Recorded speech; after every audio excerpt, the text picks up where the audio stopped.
Penguin Random House Audio presents The Founders' Fortunes: How Money Shaped the Birth of America by Willard Sterne Randall. Read for you by Steve Hendrickson. To Nancy and Lucy. Prologue.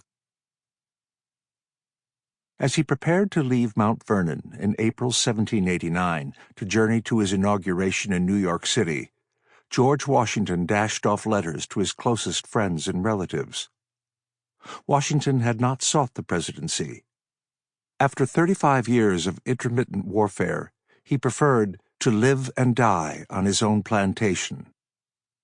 To Henry Knox, his Revolutionary War comrade-in-arms, he wrote, "My movements to the chair of government will be accompanied with feelings not unlike those of a culprit who is going to the place of execution.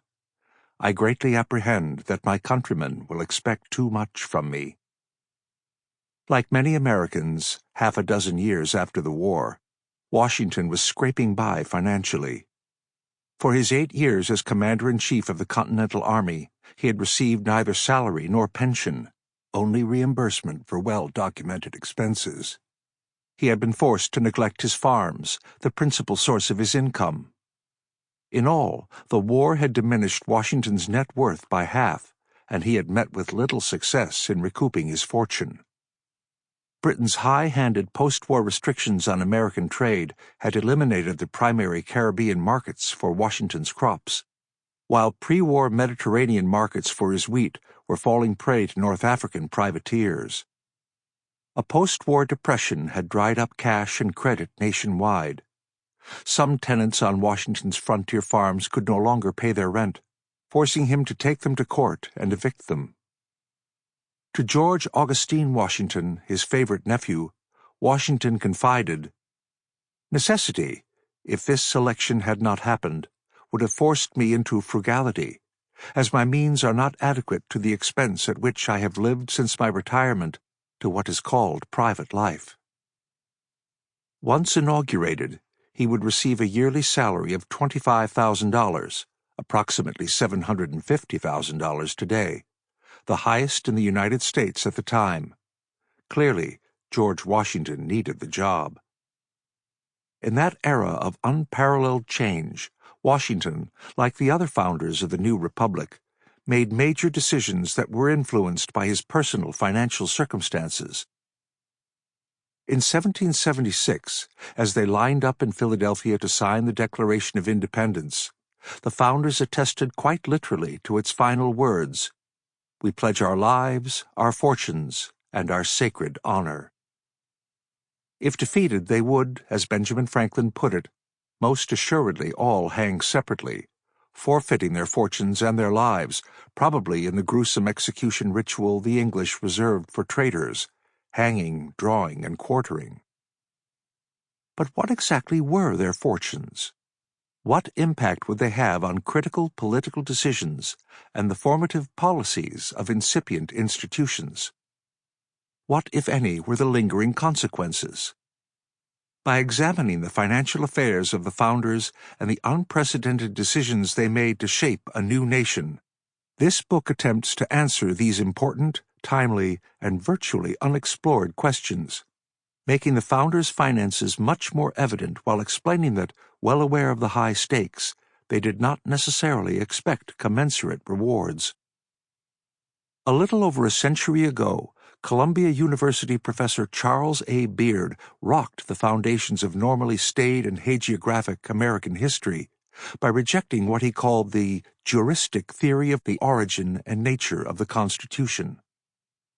He supplanted it with this hypothesis, that economic elements were the chief factors in the development of the nation's political institutions. In his 1913 book, An Economic Interpretation of the Constitution of the United States, Professor Beard argued that economic forces underlay the movement for the formation and adoption of the federal Constitution and determined its most important provisions.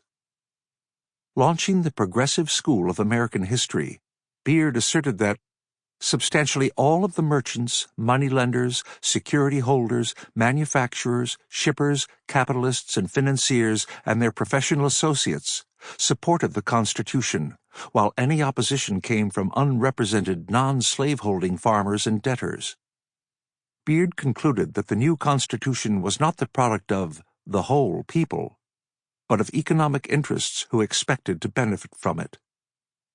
Able to draw on only the sparse records of individual states under the short-lived Confederation available to scholars in the early 20th century, Beard published his study far before the availability of the voluminous personal papers and government documents that have since surfaced that have a bearing on the founders and their influence on the foundation and policies of the new republic. In this book, I seek to update Professor Beard's famous hypothesis by providing a deeper understanding of the financial lives of the founders, of their interests, and of what acted as the drivers of their decisions. In our own time of intense public interest in the effects of personal wealth on the nation's governance, this book investigates and describes the extent and the impact of private finances on the founding generation of the nation's leaders, shedding new light on why and how the revolution took place, how individual founders reacting to provocative British laws and policies forged diffuse alliances of contending business interests based at least in part on their financial circumstances, and how and why the leaders of the newly united states opted for a federal constitution more conservative than the Articles of Confederation. This book shows how the founders shifted allegiances as revolutionary ideology evolved in the tempestuous post-war decades, and as they struggled to transform their theoretical debates into a practicable form of government. During this critical period of breaking away from Britain, key moments of decision-making over war and peace, trade and taxation reveal how contesting individuals drew on their personal experiences, with their changing financial circumstances driving the formulation of new laws and institutions. Part 1. The Way to Wealth. Chapter 1. A Penny Saved. Dirty, cold, and hungry, 17-year-old runaway apprentice Benjamin Franklin arrived in Philadelphia on a sunny Sunday morning in 1723, after sleeping all night in an open boat he had helped row across the Delaware River. From the foot of Market Street, he could see beyond a waterfront crowded with ships and piles of cargo, solid rows of brick houses, a 3-block-long covered market, and families dressed in clean clothes heading to the Friends Meeting House. Following them inside, he fell asleep, awakened by a smiling Quaker. He got directions to a nearby bakery, where he spent his last Dutch dollar. Already a master printer, the tall, barrel-chested Ben Franklin came to the largest town in America, as George Washington would half a century later, with the promise of a job, something he felt he could never find in Boston, where he had antagonized Puritans and politicians with his satirical writings. Selling half his library, Franklin had found a berth on a Dutch ship that took him to even smaller New York City. There he also failed to find work. But he had learned of an opening in a Philadelphia print shop, a 90-mile trudge across New Jersey. Born in Boston, the 8th of 17 children of an immigrant candle and soap maker, Franklin was editing and publishing his own newspaper, the Pennsylvania Gazette, within 5 years of his arrival in Philadelphia, by age 22. In its premiere issue, in October 1729, Franklin advertised his first book publication, Isaac Watts's metrical Psalms of David, a perennial bestseller. Yet Franklin's greatest success as a publisher was to come from his own pen. In 1732 he launched Poor Richard's Almanac. Written in a witty rural vernacular, it combined Puritan moralizing, weather forecasts, household hints, and memorable proverbs that counseled industry and thrift. It would go on to sell, on average, 10,000 copies a year, 1 copy a year for every 100 colonists, making it, after the Bible, colonial America's most popular reading matter. To sell such a large number of books, Franklin found that he had to operate on an ambitious intercolonial scale.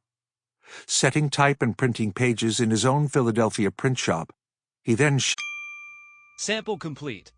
Ready to continue?